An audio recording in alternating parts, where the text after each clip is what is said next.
The Atlanta Falcons may be losing a key player on their roster, but in this video, I'll explain why it might not be as bad as it sounds. And no, I'm not talking about Kirk Cousins, Kyle Pitts, or Jesse Bates. I'm talking about Drew Dalman. For those of you who don't know who Drew Dalman is, he's the starting center for the Falcons. This offseason, he's been getting a lot of attention, with many experts predicting that he could sign a deal worth $20 million a year. If that happens, he would be one of the highest-paid centers in the league, alongside players like Creed Humphrey. But here's the thing. Many believe the Falcons won't and shouldn't pay that price. Now, if I'm talking to the Falcons, and I kind of am right now, my advice is don't pay Drew Dalman $20 million. He's a fantastic player, and I'm not hating on him. I think he's excellent. But the Falcons need to focus on building the team as a whole, and that starts with improving the defense. Last season, their defense was lacking, to say the least. They need to take that money and invest it into improving the defense, which could mean letting Dalman walk. Let's look at some stats to show just how good Dalman is. Last year, he had an 82.4 blocking grade, ranking 5th among centers in the league.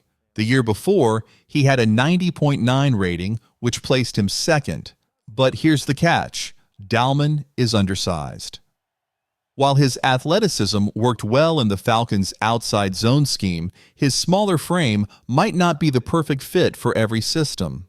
So while Dalman has been great, the Falcons might need to think about where to best spend their money going forward. If the Falcons run more outside plays, they can take full advantage of Drew Dalman's athleticism, allowing him to get to blocks more easily, which benefits the run game.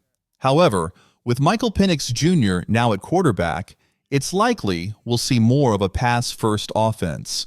While the Falcons might still use outside zone, we could also see some inside zone plays as well. Given that the team may shift towards passing more, Dalman's skills might not be as essential in the future. Paying Drew Dalman $20 million for a system that may not be the Falcons' primary focus doesn't seem worth it. I also want to point out that Dalman was injured last year. His backup, Ryan Nall, isn't a significant drop-off when it comes to pass protection.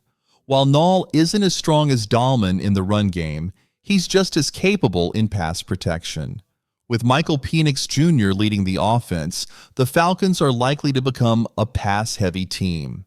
They've got a quarterback who can throw the ball with precision, and they have 4 potential game-changing receivers: Drake London, Darnell Mooney, Raymel Owusu, and of course, Bijan Robinson out of the backfield.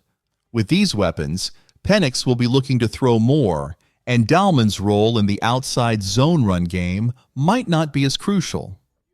So spending $20 million on a player for a system the team might not focus on in the future is just not a wise investment. I'd suggest the Falcons sign Ryan Nall to a more affordable contract and use that saved money to strengthen the defense. You'd get a much better return on your investment, and the Falcons' defense would thank you. If the Falcons can improve their defense and move it up just 10 spots, let's say to around 22nd, that could make a huge difference. It could take the team from barely missing the playoffs to barely making it. Add a few more solid draft picks, and who knows what could happen next. Drew Dalman may not be with the Falcons after this season, and that's okay, but I'd love to hear your thoughts. Do you agree or disagree with my take? Should the Falcons pay Dalman $20 million a year? Drop a comment below and let me know how you feel.